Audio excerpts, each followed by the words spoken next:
The pitch, and he drives one out towards right center field, into the gap, it's going to go to the wall. Devers has his first Giants hit, and it drives in a run to put the Giants ahead 2-1.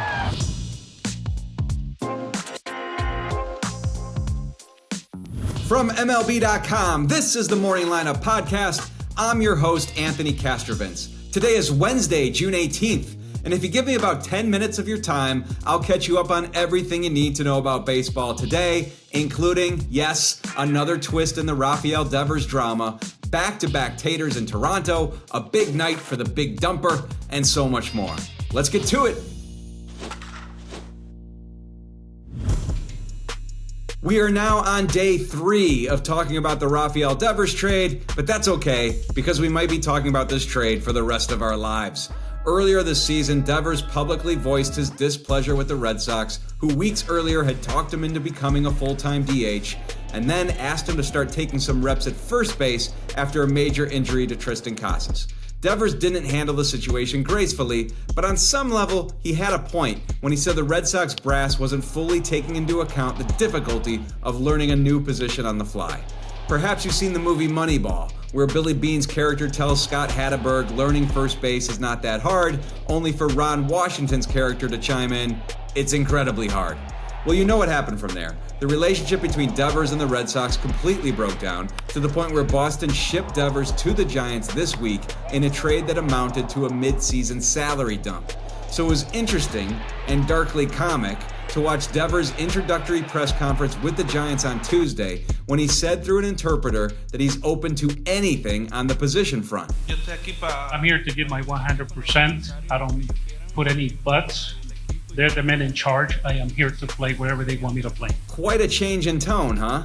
Sure enough, after putting on the Giants uniform for the first time, Devers trotted out to the field at Oracle Park pregame and began taking ground balls at first base. That sound you hear is everyone in Boston smacking their foreheads in frustration. We'll see how long it takes Devers to get up to speed in the field, but for his Giants debut Tuesday night against the Guardians, he was at his now customary spot at DH. Devers struck out in his first at-bat, but with the game tied at 1 in the bottom of the third, he showed San Franciscans what all the fuss is all about.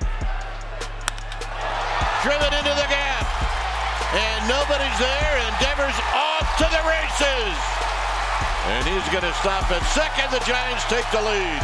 And listen to this crowd. Later in the 9th, after the Guardians had taken a 3-2 lead on the Gabriel Arias home run, Devers batted with 1 on and 1 out and gave his new club a fighting shot at a comeback. He swings here and punches one. Shallow left center, falling. It's in there. Base hit.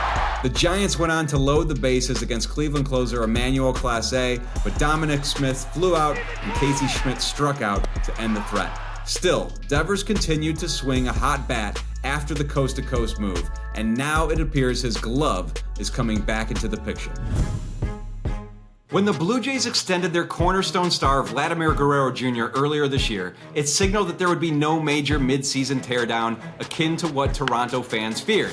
Instead, the Blue Jays are plowing forward this year and looking to move past recent frustrations, including 3 playoff appearances in the Guerrero era that have produced 0 October victories. They're off to a decent start in that effort. The Blue Jays haven't been world beaters this season, but they've been winning enough to put themselves into AL playoff position. They had won 12 of 14 before getting swept in Philadelphia last weekend, and they returned home Tuesday night against the Diamondbacks, looking to continue some Rogers Center momentum that had produced wins in 9 of 10 on their home turf. One reason the Jays have performed so well at home is shortstop Bo Bichette. Though he has hit just .218 in 36 road games, Bichette entered Tuesday batting .316 with 6 homers and 22 RBI in 35 home games. And in the bottom of the 9th, with the Blue Jays trailing 4-3 and down to their last 2 outs against Shelby Miller, Bichette erased the deficit. Swinging a high fly ball, deep left field. We are tied. The very next batter was Addison Barger, and he set off a party north of the border. And Barger gets underneath one, sends it on a rocket to right field.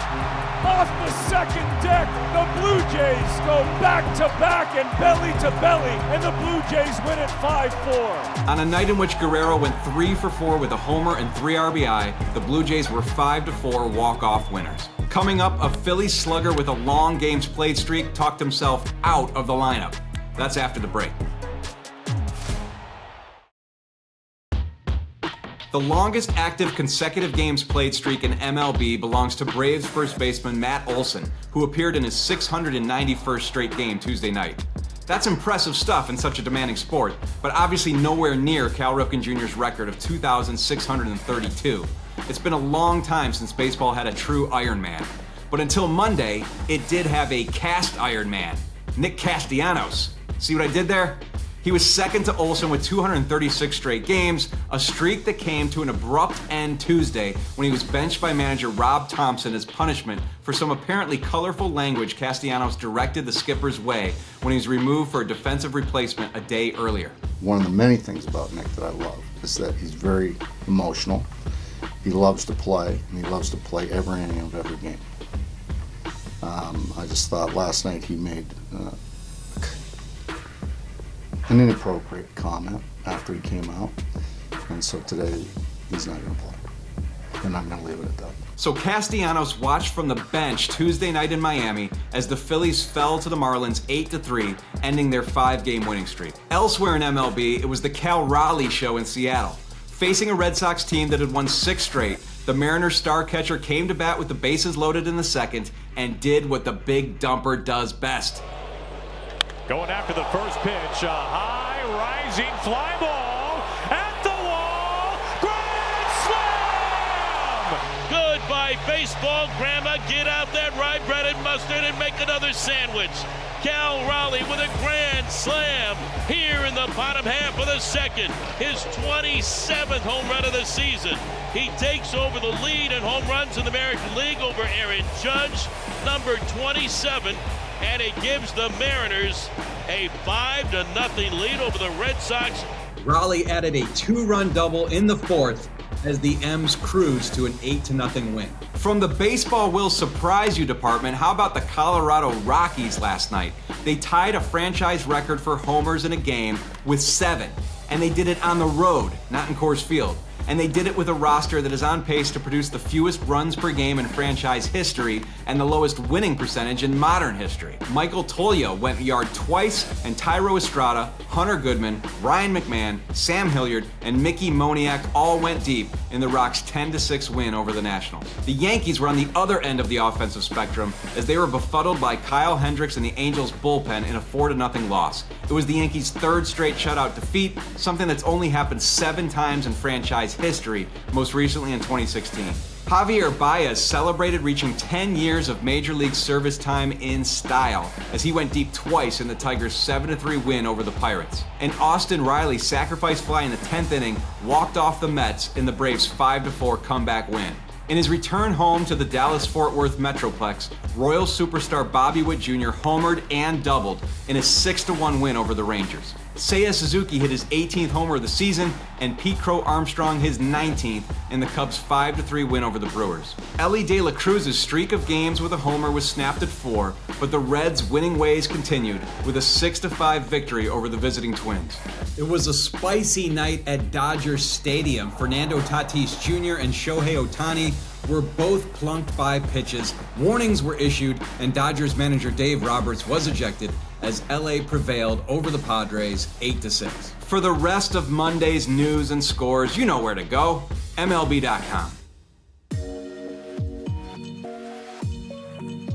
It was 3 years ago that a right-hander from a junior college in Missouri became the talk of the MLB Draft Combine by lighting up radar guns with 100-mile-an-hour fastballs and 90-mile-an-hour sliders. Jacob Misiorowski wound up being taken by the Brewers in the second round of that 2022 draft and blossomed into one of the top pitching prospects in the game.